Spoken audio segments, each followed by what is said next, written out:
to my film and TV channel. Hope you're all staying safe and well. We got a sequel to look at today for a film that's, not a major release, if you like, but the original came out in 2020. This is a 2023 version, so it must have been a reasonable return for them to produce a sequel. We're going to have a look at something called The Wrath of Becky. Yes, don't get in Becky's way.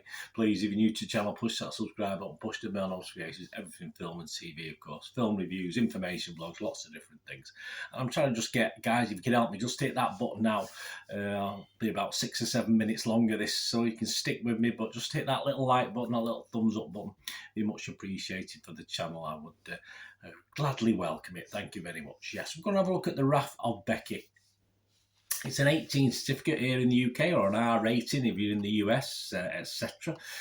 Other nations, other countries will have their own rating for an adult film, basically. 84 minutes, that'll do for me. You know me, and time-wise, I did have the...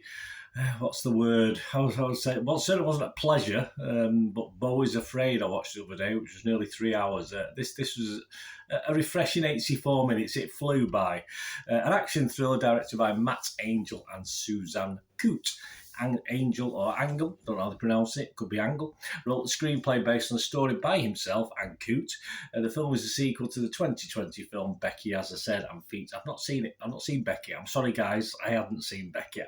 I'll tell you whether it's worth going back and watching it based on this in a moment. Features Lulu Wilson returning as the eponymous Becky alongside Sean William Scott. Yes, I see Sean William Scott. It's a big B, what we used to call B movies back in the day. A film star, isn't he? But a lot of people do like him. Yeah, he's all right. He's okay. The Wrath of Becky was released in the US on the 26th of May 2023. I'm recording this on the 23rd of June 2023, so about a month later. What's it about? Well, if you've seen Becky, you know all about Becky, the character. I didn't. Perhaps I needed to know a little bit more to watch this film. Possibly. 3 years after escaping a violent attack on her family by 4 neo-Nazis, Becky, now 16, yes, so she's 12 or 13, which made it probably a little bit more interesting than the original. She's now 16, and her dog Diego lived with a kind elderly woman named Elena Connor to rebuild their lives. But when a fascist organisation, doesn't like the Nazis, this sequence of films, known as the Noblemen, that's a play on words if ever there was one, break into their home, attack both Becky and Eleanor, and kidnap Diego. Becky must take on the noblemen by returning to her old ways to protect herself and her loved ones, rescue Diego, and uncover the noblemen's political attack plans before it's too late. Yes.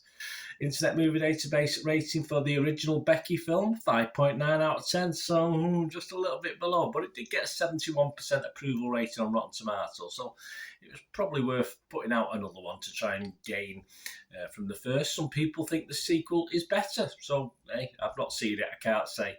Rotten Tomatoes audience for this one, 76% positivity, scoring 4 out of 5, so that's all well and good.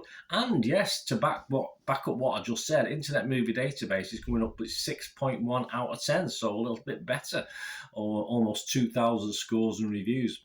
So Rotten Tomatoes, all these scores are at 21st of June, when I took the ratings at 8 p.m. Rotten Tomatoes was 86% of their 56 critics' reviews are positive.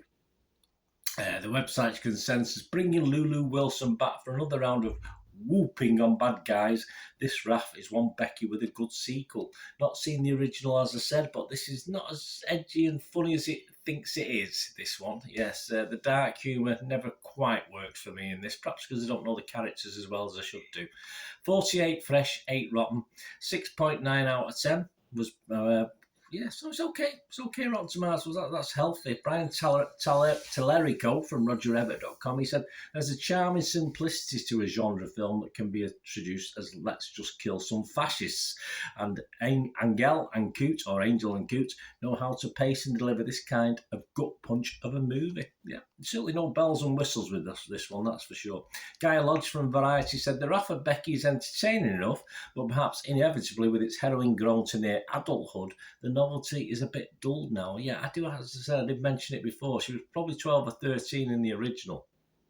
And she does look, I mean, if she's only 16 in this, I'm not sure how old the young lady is in real life. But yeah, it's an adult now. She's an adult now in this, and she looks like an adult. So it's perhaps not as watchable as when she was a kid doing it. But hey, you probably know better if you've seen the first one.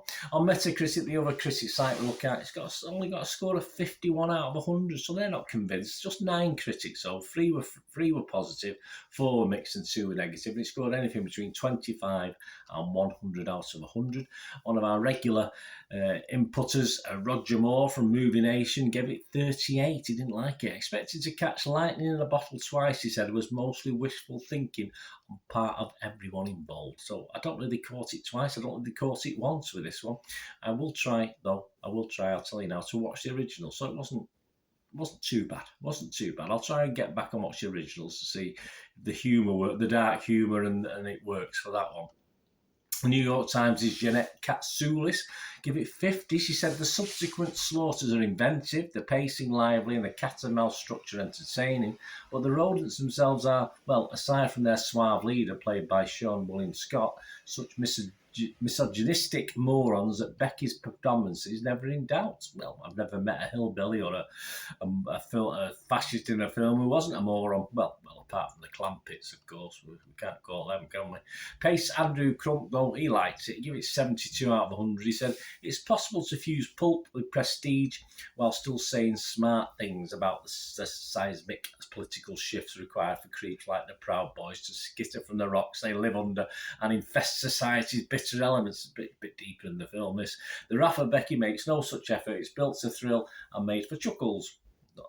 Offset by Sean William Scott's looming menace. I didn't really see much of smarts or chuckles in this, so I probably agree with some of that, but not all of it. But yes, nice and bloody, and of course Scott is always watchable. Right, my final views. I think I'll give you most of mine there. It was okay. Yeah, I'm going to give it a fresh Rotten Tomatoes. I can only give it fresh or rotten. It's certainly not rotten. I'm going to give it a mix. So I'm going to agree with the majority on Metacritic. And my score, yes, I'm not going to quite give it the 6 out of 10 because I did find it a little bit boring in parts. It was okay, only 84 minutes, but it sort of flew by because, as I said, I've just watched Bo Was Afraid, but yeah, it did lack a little bit, as I say. The character didn't. Perhaps if I watched the first one, I got to know the character a little bit more. I seemed to want to know a bit more about Becky than I actually did, so it just became a slaughter fest, if you like, which with no real backup to whys and the wherefore. So that's probably where I missed out watching the first one, which I will go back and watch. But I'm going to give this a score of 5.5 out of 10. So, okay. Not bad, it's certainly worth a score. Let me know what you think, guys. It'd be great to hear from you. Until next time, please, I know that's one thing, don't I? Please stay safe, everyone. Bye for now.